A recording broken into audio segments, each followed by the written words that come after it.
കേരളത്തിൽ ലോക്സഭാ തെരഞ്ഞെടുപ്പിന് 9 നാൾ മാത്രം ശേഷിക്കെ പോരാട്ടം കടുപ്പിച്ച് മുന്നണികൾ. രാഹുൽ ഗാന്ധി വരും ദിവസങ്ങളിൽ കൂടുതൽ മണ്ഡലങ്ങളിൽ പ്രചാരണത്തിനെത്തും.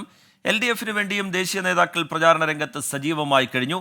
ലോക്സഭാ തെരഞ്ഞെടുപ്പിൽ സംസ്ഥാനത്തെ 8 ജില്ലകളിലെ മുഴുവൻ ബൂത്തുകളിലും വെബ്കാസ്റ്റിംഗ് ഏർപ്പെടുത്തുമെന്ന് മുഖ്യ തെരഞ്ഞെടുപ്പ് ഓഫീസർ സഞ്ജയ് കൗൾ അറിയിച്ചു.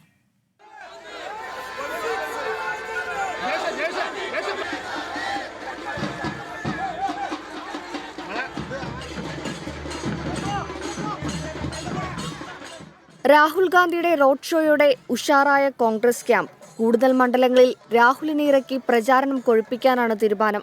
നാളെ കണ്ണൂരും പാലക്കാടും രാഹുൽ പ്രചാരണത്തിനെത്തും. ത്രികോണ പോരാട്ടം നടക്കുന്ന തൃശൂരിലെയും തിരുവനന്തപുരത്തെയും ആലപ്പുഴയിലെയും റാലികളിലും 22-ന് രാഹുൽ ഗാന്ധി പങ്കെടുക്കും.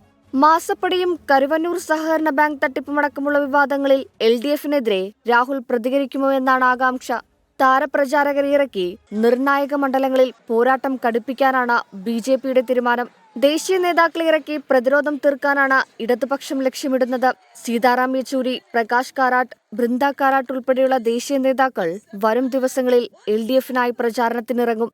ലോക്സഭാ തെരഞ്ഞെടുപ്പിൽ സംസ്ഥാനത്തെ 8 ജില്ലകളിലെ മുഴുവൻ ബൂത്തുകളിലും വെബ്കാസ്റ്റിംഗ് ഏർപ്പെടുത്തുമെന്ന് മുഖ്യ തെരഞ്ഞെടുപ്പ് ഓഫീസർ സഞ്ജയ് കൗൾ അറിയിച്ചു. കാസർഗോഡ്, കണ്ണൂർ, വയനാട്, മലപ്പുറം, കോഴിക്കോട്, പാലക്കാട്, തൃശൂർ, തിരുവനന്തപുരം എന്നീ ജില്ലകളിലെ മുഴുവൻ ബൂത്തുകളിലുമാണ് തത്സമയ നിരീക്ഷണ സംവിധാനം ഏർപ്പെടുത്തുക. ബാക്കിയുള്ള 6 ജില്ലകളിൽ 75% ബൂത്തുകളിലും വെബ്കാസ്റ്റിംഗ് സൗകര്യമൊരുക്കും. എന്നാൽ ഈ ജില്ലകളിലെ മുഴുവൻ പ്രശ്നബാധിത ബൂത്തുകളും തത്സമയ നിരീക്ഷണത്തിലായിരിക്കും.